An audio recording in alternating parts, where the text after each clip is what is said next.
요즘 아침 저녁으로 갑자기 확 추워졌죠. 저는 30년간 체온과 면역 기능을 연구해 온 박사 박준성입니다. 최근 들어 몸이 더 뻣뻣하고 감기가 잘 걸리고 괜히 무겁고 기운 없다는 분들이 정말 많아요. 그런데 이런 시기에 반드시 체크해야 할 게 있습니다. 바로 체온입니다.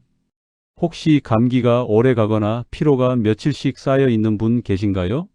제가 수십 년 동안 수많은 분들을 살펴보면서 하나의 공통점을 발견했습니다.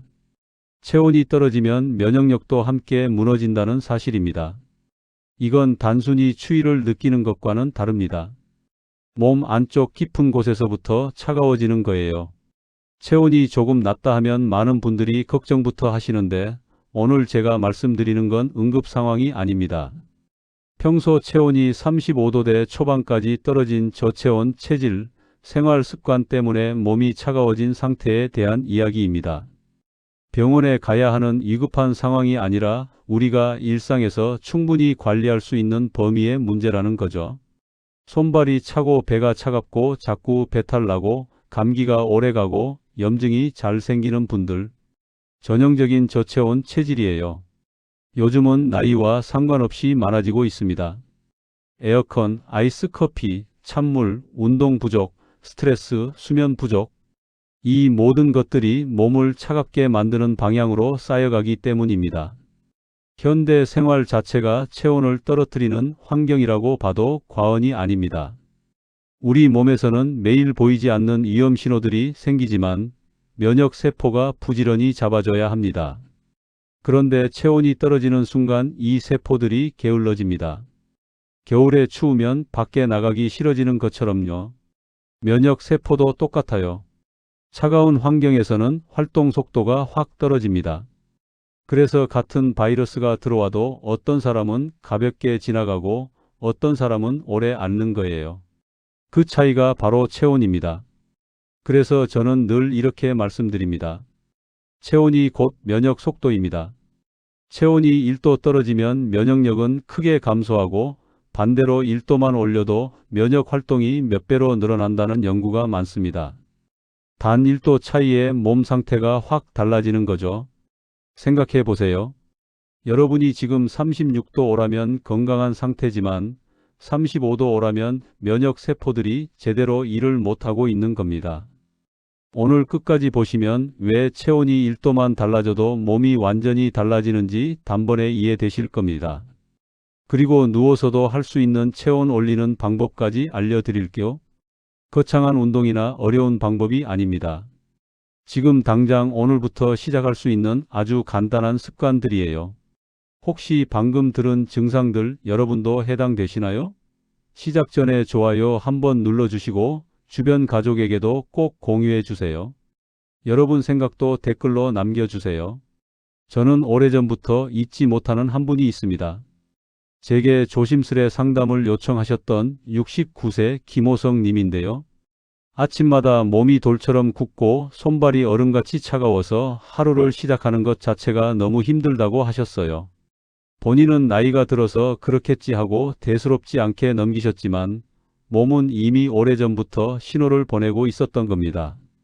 김호성 님께서 처음 제게 오셨을 때 얼굴색부터 다르셨어요. 핏기가 없고 입술도 창백하고 말씀하실 때도 기운이 없으셨습니다. 평소 감기가 한 달에 두세 번씩 걸리고 한 번 걸리면 2주 이상 가신다고 하더라고요. 소화도 안 되고 배가 늘 차갑고 밤에는 손발이 너무 차가워서 잠을 설치신대요. 그런데 병원에 가면 큰 문제가 없다고 하니까 본인은 그냥 나이 탓이라고만 생각하셨던 거예요. 제가 가장 안타까웠던 건 김호성님처럼 많은 분들이 이유도 모르고 지쳐가고 있다는 점입니다. 그래서 단 하나만 바꿔보자고 말씀드렸습니다. 몸을 조금이라도 따뜻하게 해보는 생활 습관 말이죠. 그때까지만 해도 별 기대 없다고 하셨습니다. 하지만 이 이야기를 끝까지 들으셔야 전체 흐름을 알 수 있습니다. 체온이 왜 중요한지, 어떻게 올릴 수 있는지, 그리고 그게 면역과 어떻게 연결되는지를 이해하셔야 진짜 변화가 일어나거든요. 체온은 생각보다 금방 떨어지고 반대로 아주 작은 따뜻함에도 몸은 크게 반응합니다. 김호성님은 따뜻한 물을 챙겨 마시고 저녁마다 국물 한 그릇을 먹고 잠들기 전 딱 10분만 족욕을 하셨습니다. 이 단순한 습관 세 가지가 몇 년 동안 반복되던 감기, 소화불량, 아침 피로를 눈에 띄게 줄여줬습니다. 몸이 따뜻해지는 순간 면역이 이렇게 살아난다는 걸 직접 경험하신 거죠. 처음에는 반신반의 하셨어요. 이게 뭐가 달라지겠어? 이렇게 생각하셨죠. 그런데 2주 정도 지나니까 아침에 일어날 때 몸이 덜 뻣뻣하다는 느낌이 드셨대요. 한 달쯤 되니까 감기에 안 걸리시더라고요. 그전에는 거의 매달 감기 증상이 있었는데 말이죠. 2달, 3달 지나면서 소화도 좋아지고 밤에도 푹 주무시게 됐어요. 몸이 따뜻해지니까 모든 게 좋아진 거예요. 이게 바로 체온과 면역의 관계입니다. 여러분도 지금 몸이 차갑다면 아무리 영양제를 먹어도 소용없을 수 있어요. 면역 세포가 제대로 활동하려면 적정 체온이 유지돼야 하거든요. 그래서 오늘 이 영상에서 말씀드릴 내용은 여러분의 건강관리 방식을 완전히 바꿀 수 있는 중요한 지혜입니다. 이 이야기를 끝까지 듣고 실천하셔야만 진정한 변화를 경험할 수 있습니다. 구독과 좋아요 부탁드리고 끝까지 보시면 왜 지금 이 습관을 바꿔야 하는지 명확하게 이해되실 겁니다. 뒤에 나올 체온 올리는 방법들을 모르시면 지금까지 하신 건강관리가 제대로 효과를 못 볼 수 있어요. 이렇게 작은 변화만으로도 삶이 달라질 수 있어요. 이제는 우리 일상에서 체온과 면역을 떨어뜨리는 요소들을 하나씩 짚어보겠습니다. 가장 먼저 알아야 할 건 바로 낮은 기초 체온입니다. 체온이 36도 아래로 떨어지면 면역 세포는 활동 속도가 크게 감소합니다. 여러분이 아침에 일어나서 체온을 재봤을 때 35도대라면 그건 면역 세포들이 제대로 일을 못하고 있다는 신호예요. 국내 건강노화센터 조사에서 체온 1도 차이로 면역 활성도가 약 30% 달라진다는 보고가 있습니다. 생각해 보세요. 같은 사람인데 체온이 1도만 다르면 면역력이 30%나 달라진다는 거예요. 제가 만난 72세 김영호님은 추위를 잘 못 느끼는 편이었지만 손발이 늘 차가웠습니다. 체온을 측정하니 35도대 초반이었죠. 자주 아프던 이유가 여기에 있었습니다. 김영호님은 본인이 체온이 낮은지도 몰랐어요. 그냥 나이 들어서 추위를 덜 느끼는 줄 알았대요. 그런데 실제로는 몸의 감각 자체가 둔해진 거였어요. 이렇게 체온이 낮으면 감기도 자주 걸리고 상처도 잘 안 낫고 염증도 쉽게 생깁니다. 그래서 매일 같은 시간에 체온을 체크해 자신의 패턴을 파악하는 게 중요합니다. 아침에 일어나자마자 재보세요. 그게 여러분의 기초 체온이에요. 일주일 정도 재보면 평균치가 나와요. 만약 계속 35도대라면 체온을 올리는 노력이 필요한 겁니다. 다만 주의할 점은 체온이 낮다고 무작정 뜨거운 자극을 과하게 주는 건 금물입니다. 갑자기 너무 뜨거운 걸 하면 오히려 몸이 놀라서 역효과가 날 수 있어요. 천천히 따뜻하게 하는 게 중요합니다. 여러분은 평소 체온을 체크해 보신 적 있으신가요? 두 번째로 중요한 게 목 뒤의 냉기입니다. 목 뒤는 체온 조절 신경과 혈관이 모여 있어 차가워지면 전신순환이 떨어집니다. 목 뒤가 차가우면 뇌로 가는 혈액순환도 나빠지고 전신으로 퍼지는 혈액의 온도도 떨어져요. 국립보건연구원 자료에 따르면 목 뒤 온도 변화는 전신 혈류량에 즉각적인 영향을 줍니다. 목 뒤만 따뜻하게 해도 몸 전체가 따뜻해지는 느낌을 받으실 거예요. 제가 만난 66세 정수진님은 겨울마다 손발이 유난히 차다고 하셨어요. 알고 보니 얇은 옷차림에 목 뒤가 항상 노출된 상태였습니다. 정수진님은 패션을 중요하게 생각하셔서 목도리를 잘 안 하셨대요. 그런데 목이 노출되면 찬바람이 그대로 목 뒤를 식히잖아요. 그럼 그 차가운 혈액이 몸 전체로 퍼지는 거예요. 그래서 겨울에는 목도리나 스카프로 목을 보호하는 게 정말 중요합니다. 집에서는 수건을 데워 10분 정도 목 뒤에 올리거나 온열팩을 가볍게 사용하면 좋아요. 전자레인지에 물 적신 수건을 30초만 돌려도 따뜻한 수건이 돼요. 그걸 목 뒤에 올리고 10분만 있으면 전신이 풀리는 느낌을 받으실 거예요. 단 화상 위험이 있으니 너무 뜨거운 온도는 피해야 합니다. 손으로 만져봤을 때 따뜻하다 싶은 정도면 적당해요. 뜨겁다 싶으면 조금 식히세요. 여러분도 목 뒤가 항상 차갑지는 않으신가요? 세 번째는 하체 순환 저하입니다. 하체가 차가우면 심장이 피를 끌어올리느라 과도한 부담을 받습니다. 우리 몸은 중력 때문에 피가 아래로 내려가려고 하잖아요. 그걸 다시 심장으로 올려보내야 하는데 하체가 차가우면 혈관이 수축돼서 피가 잘 안 올라가요. 그럼 심장이 더 힘을 줘야 하고 그게 부담이 되는 거죠. 일본 노년건강연구소 실험에서 종아리 근육 운동만 해도 체온이 평균 0.7도 상승했습니다. 종아리를 제2의 심장이라고 부르는 이유가 바로 이거예요. 75세 박재우님은 하체부터 차가워서 밤마다 잠들기 어려웠습니다. 박재우님은 낮에 거의 움직이지 않으시고 TV만 보셨대요. 그러니까 하체 근육이 거의 안 쓰이는 거죠. 근육이 안 움직이면 혈액순환이 안 되고 그럼 하체가 차가워져요. 그 상태로 밤에 누우면 발이 얼음처럼 차가워서 잠을 못 자시는 거예요. 그래서 발목 까딱 1분, 종아리 쓸어 올리기 1분만 꾸준히 하라고 권해드렸습니다. 의자에 앉아서 발목만 위아래로 까딱거려도 돼요. 그것만으로도 종아리 근육이 펌프질을 해서 피를 올려 보내거든요. 무리한 운동보다는 규칙적인 작은 자극이 더 효과적입니다. 갑자기 무리하게 운동하면 오히려 다칠 수 있어요. 대신 자주 조금씩 움직이는 게 좋아요. TV 볼 때 광고 나오면 발목 까딱, 화장실 갈 때 종아리 주물주물 이런 식으로요. 여러분은 오늘 발목을 몇 번이나 움직이셨나요? 네 번째는 찬 음식과 음료의 과다 섭취입니다. 차가운 음료는 내장 온도를 빠르게 떨어뜨립니다. 여러분이 아이스 아메리카노를 한 잔 마시면 위장이 급격히 차가워져요. 그럼 소화 효소의 활동이 둔해지고 소화가 안 되죠. 또 내장이 차가우면 주변 혈관도 수축되면서 전신 체온도 떨어져요. 대한영양관리학회는 찬 음료 섭취가 소화 기능 저하와 순환 저하와 관련 있다고 밝히고 있습니다. 68세 양선주님은 아이스 음료를 즐겨 마시다 소화 불량이 계속 이어졌습니다. 양선주님은 커피를 정말 좋아하셨는데 항상 얼음 가득 넣어서 드셨대요. 여름뿐 아니라 겨울에도요. 그런데 그게 소화기를 계속 차갑게 만든 거예요. 소화가 안 되니까 먹는 것도 부담스럽고 영양 흡수도 안 되고 그러니까 자꾸 피곤하고 면역도 떨어지는 악순환이 이어진 거죠. 따뜻한 물, 미지근한 음료로 바꾸는 것만으로도 내장 온도가 유지됩니다. 커피를 드시더라도 뜨겁게 또는 최소한 미지근하게 드세요. 처음에는 맛이 좀 이상하게 느껴질 수 있어요. 찬 걸 좋아하던 분은 특히요. 그래서 갑작스러운 금지는 스트레스가 될 수 있으니 점차 줄여가는 게 좋습니다. 오늘은 얼음 조금만 빼고 다음 주에는 아예 안 넣고 이런 식으로요. 여러분은 하루에 찬 음료를 몇 잔이나 드시나요? 다섯 번째는 지나친 좌식 생활입니다.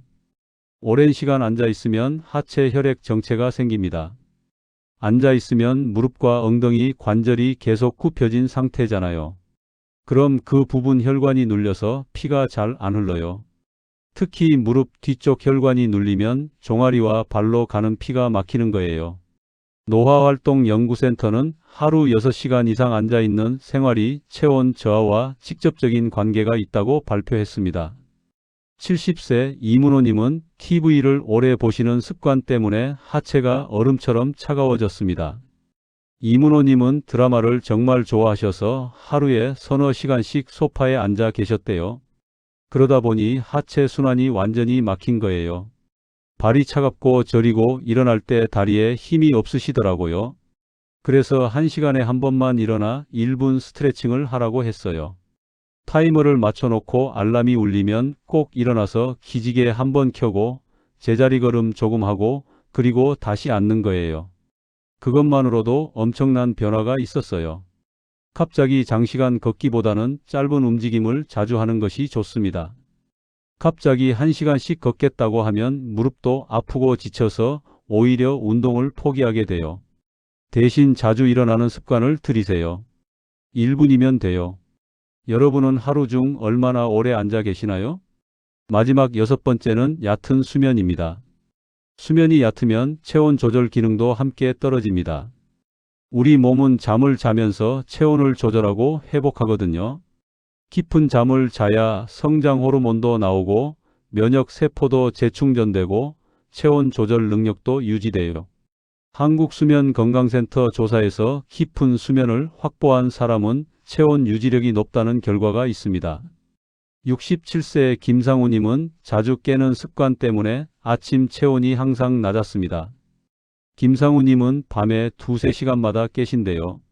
한 번 자면 아침까지 푹 자야 하는데 자꾸 깨니까 깊은 잠을 못 자시는 거예요.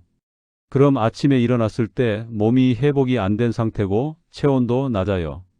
그 상태로 하루를 시작하니까 하루 종일 피곤하고 추운 거죠. 잠들기 전 족욕으로 말초 혈류를 개선하면 수면의 질이 좋아집니다. 발이 따뜻해지면 부교감 신경이 활성화되면서 잠이 잘 오거든요.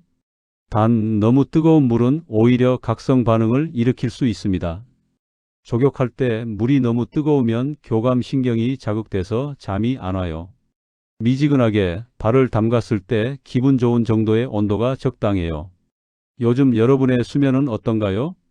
이제 어떤 습관이 체온을 떨어뜨리는지 이해하셨을 겁니다. 손발 차가운 것도, 감기 자주 걸리는 것도, 소화 안 되는 것도 다 연결돼 있어요. 체온이 낮아지면서 생기는 문제들이에요. 다음 장에서는 체온을 끌어올리는 실천법을 더 깊게 정리해 드리겠습니다. 그럼 이제 체온을 어떻게 올릴 수 있는지 구체적으로 알아보겠습니다. 제일 먼저 목 뒤 온열 유지입니다. 목 주변 근육이 이완되면 혈관이 부드럽게 열리면서 체온이 전신으로 퍼집니다. 목 뒤에는 대추혈이라는 중요한 자리가 있어요. 이 부분을 따뜻하게 하면 몸 전체가 따뜻해지는 느낌을 받으실 거예요. 집에 온열팩이 있으면 좋고 없으면 따뜻한 수건으로도 충분합니다. 잠들기 전 10분 온열 자극만 해도 달라져요. 침대에 누워서 목 뒤에 따뜻한 수건을 깔고 10분만 있으면 돼요. 그럼 근육이 풀리면서 혈관이 열리고 뇌로 가는 혈류도 좋아지고 전신순환이 개선돼요. 잠도 더 잘 오고요. 다만 장시간 사용은 피해야 합니다. 1시간씩 하면 오히려 피부에 자극이 될 수 있어요. 10분에서 15분 정도가 적당해요. 오늘 밤 목 뒤를 따뜻하게 해보실 건가요? 두 번째는 아침 발목 운동입니다. 아침 체온은 하루 활동 능력을 결정하는 기준입니다. 아침에 일어났을 때 체온이 높으면 하루 종일 활력이 있고 낮으면 하루 종일 피곤해요. 그래서 아침에 일어나자마자 발목을 움직여서 하체 순환을 시작하는 게 중요합니다. 침대에 누운 상태에서 발목만 위아래로 까딱거리면 돼요. 일어나자마자 발목 까딱 60초만 하세요. 정말 간단하죠? 눈 뜨고 침대에서 발목을 60번 까딱거리는 거예요. 그럼 종아리 근육이 펌프질을 하면서 하체에 고여있던 피가 심장으로 올라가요. 그럼 전신순환이 시작되고 체온도 올라가는 거죠. 다만 갑작스러운 힘주기는 금물입니다. 아침에 갑자기 힘을 많이 주면 근육이 놀랄 수 있어요. 부드럽게 천천히 움직이세요. 여러분은 아침에 발목을 움직여 보신 적 있나요? 세 번째는 뜨끈한 족욕입니다. 몸의 말단부터 따뜻해지면 중심 체온도 올라갑니다. 족욕은 정말 효과가 좋아요. 발을 따뜻한 물에 담그면 말초 혈관이 확장되면서 피가 발끝까지 잘 흘러요. 그럼 심장이 피를 보내기 쉬워지고 전신순환이 좋아지면서 체온이 올라가는 거예요. 저녁에 하루 한 번 10분에서 15분 정도면 충분합니다. 10분에서 15분 발목 위까지 따뜻하게 담그세요. 물 온도는 40도 정도가 적당해요. 손을 넣어 봤을 때 따뜻하다 싶은 정도요. 족욕을 하면서 발을 주물러주면 더 좋아요. 엄지발가락부터 새끼발가락까지 하나씩 꾹꾹 눌러주세요. 발바닥도 주물러주고요. 그럼 혈액순환이 더 잘 되고 긴장도 풀리고 잠도 잘 와요. 단, 물 온도가 지나치게 뜨거우면 순환이 오히려 떨어질 수 있습니다. 너무 뜨거우면 몸이 열을 식히려고 땀을 내면서 오히려 체온이 떨어질 수 있어요. 기분 좋은 따뜻함이 최고예요. 오늘 발을 따뜻하게 해보실까요? 네 번째는 온몸 스트레칭입니다. 굽은 자세는 혈관을 눌러 체온 순환을 막습니다.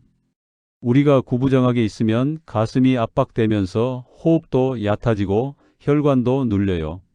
그럼 피가 잘 안 돌고 산소 공급도 줄고 체온도 떨어지죠. 그래서 하루에 한 번이라도 온몸을 쭉 펴주는 게 중요합니다. 벽 짚고 온몸 펴기 1분이면 됩니다. 벽을 짚고 서서 두 팔을 쭉 뻗으세요. 그리고 가슴을 벽 쪽으로 내밀면서 등을 쭉 펴요. 이 자세로 천천히 숨을 들이쉬고 내쉬기를 10번 반복하세요. 그럼 가슴이 열리면서 폐가 확장되고 혈관 압박도 풀리고 전신에 피가 잘 돌아요. 목도 뒤로 젖혀서 턱을 천장 쪽으로 향하게 하면 목 앞쪽 혈관도 펴지면서 뇌 혈류도 좋아져요. 무리한 동작은 피하세요. 통증이 느껴질 정도로 억지로 하면 안 돼요. 기분 좋게 늘어나는 느낌이 드는 선에서 멈추세요. 하루 한 번 몸을 길게 펴보신 적 있으신가요? 다섯 번째는 따뜻한 물 마시기입니다. 내장 온도가 올라가면 대사와 면역 속도가 함께 살아납니다. 우리 몸의 내장 온도는 정말 중요해요. 내장이 따뜻하면 소화 효소가 잘 작동하고 영양 흡수가 잘 되고 면역 세포도 활발해져요. 반대로 내장이 차가우면 모든 게 둔해지죠. 그래서 따뜻한 물을 자주 마시는 게 좋습니다. 아침에 일어나서 한 컵, 식사 전에 한 컵, 잠들기 전에 한 컵, 이렇게 하루 3번만 따뜻한 물을 마셔도 내장 온도를 유지할 수 있어요. 물 온도는 미지근하거나 따뜻한 정도면 돼요. 입에 넣었을 때 불편하지 않고 기분 좋은 온도요. 천천히 마시는 게 좋아요. 급하게 벌컥벌컥 마시면 위에 부담이 돼요. 조금씩 천천히 마시면 물이 천천히 위로 들어가면서 내장을 고루 따뜻하게 해줘요. 단, 너무 뜨거운 물은 식도 자극할 수 있으니 조심하세요. 뜨겁다 싶으면 조금 식혀서 드세요. 오늘 따뜻한 물 몇 컵 드셨나요? 여섯 번째는 복부 온열 찜질입니다. 배를 따뜻하게 하면 내장 전체가 따뜻해지면서 소화 기능이 좋아지고 전신 대사도 활발해집니다. 배에는 소화기관들이 모여 있잖아요. 위, 소장, 대장, 간, 췌장 이 모든 게 배 안에 있어요. 이 부분이 따뜻해지면 소화가 잘 되고 영양 흡수가 잘 되고 노폐물 배출도 잘 되고 면역력도 올라가요. 식사 후 30분 뒤에 배에 온열팩을 15분 정도 올려두세요. 소화가 한창 진행될 때 배를 따뜻하게 해주면 소화가 훨씬 수월해져요. 배가 따뜻하면 장 운동도 활발해지면서 변비 예방에도 도움이 돼요. 다만 너무 뜨거우면 피부에 자극이 될 수 있으니 수건을 한 겹 깔고 올려두는 게 좋아요. 식후 배를 따뜻하게 해보신 적 있으신가요? 일곱 번째는 규칙적인 식사 시간입니다. 우리 몸은 규칙적으로 음식이 들어오면 그 시간에 맞춰 소화효소를 준비하고 체온도 올리는 준비를 해요. 불규칙하게 먹으면 몸이 혼란스러워하면서 대사 효율이 떨어지고 체온 조절도 잘 안 돼요. 매일 비슷한 시간에 식사하는 습관을 들이세요. 아침은 8시, 점심은 12시, 저녁은 6시 이런 식으로 규칙을 만드는 거예요. 그럼 몸이 그 시간에 맞춰 준비하면서 대사가 효율적으로 돌아가고 체온도 잘 유지돼요. 식사 시간이 불규칙하신 분들은 오늘부터라도 정해보세요. 여덟 번째는 햇볕 쬐기입니다. 햇볕을 쬐면 비타민 D가 만들어지면서 면역 기능이 강화되고 체온 조절 능력도 좋아집니다. 하루 15분만이라도 햇볕을 쬐세요. 오전 10시에서 오후 2시 사이가 좋아요. 이때 자외선이 적당히 있으면서 비타민 D 합성에 좋거든요. 창문 너머가 아니라 밖에 나가서 직접 햇볕을 쬐는 게 중요해요. 유리창은 자외선을 차단하기 때문에 비타민 D가 안 만들어져요. 산책하면서 햇볕 쬐면 일석이조예요. 움직이면서 순환도 좋아지고 햇볕도 쬐고요. 아홉 번째는 생강차 마시기입니다. 생강은 몸을 따뜻하게 하는 대표적인 식품이에요. 생강에는 진저롤이라는 성분이 있는데 이게 혈액순환을 돕고 체온을 올려줘요. 생강을 얇게 썰어서 뜨거운 물에 우려 마시면 속부터 따뜻해지는 느낌을 받으실 거예요. 하루 한두 잔 정도 마시면 좋아요. 꿀을 조금 넣으면 맛도 좋아지고 영양도 더해져요. 단, 위가 약하신 분은 진하게 마시면 속이 쓰릴 수 있으니 연하게 우려 드세요. 마지막 10번째는 충분한 수면입니다. 수면 중에 우리 몸은 체온 조절 시스템을 재정비하고 면역 세포를 재충전합니다. 매일 7시간 이상 푹 자는 게 목표예요. 잠을 제대로 자야 호르몬 균형이 맞고 체온 조절도 잘 되고 면역력도 유지돼요. 잠이 부족하면 교감신경이 과도하게 활성화되면서 체온 조절이 흐트러져요. 규칙적인 수면 시간을 지키세요. 매일 같은 시간에 자고 같은 시간에 일어나는 게 좋아요. 이제 체온을 올리는 실천법이 정리되었으니 마지막으로 오늘 내용을 깔끔하게 정리하며 마무리해 보겠습니다. 오늘 우리가 정리한 내용은 단순한 생활 습관이 아니라 면역을 움직이는 핵심 원리입니다. 많은 분들이 감기나 피로가 반복되면 영양만 신경 쓰지만 사실 가장 먼저 무너지는 것은 체온입니다. 낮은 체온은 면역 속도를 떨어뜨리고 몸의 회복력을 크게 약화시킵니다. 체온이 35도대로 떨어지면 면역 세포들이 제대로 활동을 못해요. 바이러스가 들어와도 잡지 못하고 염증이 생겨도 빨리 치유하지 못해요. 그래서 같은 환경에서도 어떤 사람은 건강하고 어떤 사람은 자꾸 아픈 거예요. 반면 체온을 1도만 올려도 면역 세포가 부지런해지고 순환이 살아나고 소화와 수면까지 좋아집니다. 연구 결과를 보면 체온 1도 차이로 면역 활성도가 30%나 달라진다고 해요. 단 1도인데 이렇게 큰 차이가 나는 거예요. 36도 5와 35도 5, 겨우 1도 차이지만 몸 상태는 완전히 달라요. 잘못된 습관을 계속 유지하면 겨울마다 감기와 염증이 반복되는 악순환이 이어지지만 오늘 배운 방법을 꾸준히 실천하면 몸은 분명 달라집니다. 찬 음료 줄이고 목 뒤 따뜻하게 하고 족욕하고 따뜻한 물 마시고 이런 작은 습관들이 쌓이면서 체온이 올라가요. 체온이 올라가면 면역이 살아나고 소화가 좋아지고 잠도 잘 자게 되고 피로도 덜 느껴져요. 몸이 따뜻하면 모든 게 좋아지는 거예요. 그리고 오늘 당장 할 수 있는 단 하나의 제안이 있다면 바로 이것입니다. 잠들기 전 따뜻한 물 한 컵과 목 뒤 온열 10분. 이 두 가지만 해도 내일 아침 몸 상태가 달라질 겁니다. 정말이에요. 오늘 밤 자기 전에 따뜻한 물 한 컵 천천히 마시세요. 그리고 수건을 따뜻하게 데워서 목 뒤에 10분만 올려두세요. 내일 아침 일어났을 때 몸이 한결 가볍고 따뜻한 느낌을 받으실 거예요. 이게 시작이에요. 이 작은 습관이 여러분의 건강을 완전히 바꿀 수 있어요. 여러분은 요즘 체온 그리고 면역 상태가 어떠신가요? 손발이 차가우신가요? 감기가 자주 걸리시나요? 소화가 잘 안 되시나요? 그렇다면 오늘 배운 방법들을 하나씩 실천해 보세요. 한꺼번에 다 하려고 하지 마시고 오늘은 따뜻한 물 마시기부터 내일은 족욕 추가하기 이런 식으로 천천히 늘려가세요. 중요한 건 꾸준히 하는 거예요. 하루 이틀 하고 말면 효과가 없어요. 매일 조금씩 꾸준히 하는 게 중요합니다. 오늘 내용이 도움이 되셨다면 좋아요와 구독 부탁드리고 가족들에게도 꼭 공유해 주세요. 손발 차가워서 고생하시는 분, 감기 자주 걸리는 분, 소화 안 되는 분들께 꼭 도움이 될 거예요. 더 궁금하신 점은 댓글로 남겨주세요. 여러분의 건강한 겨울을 응원합니다. 감사합니다.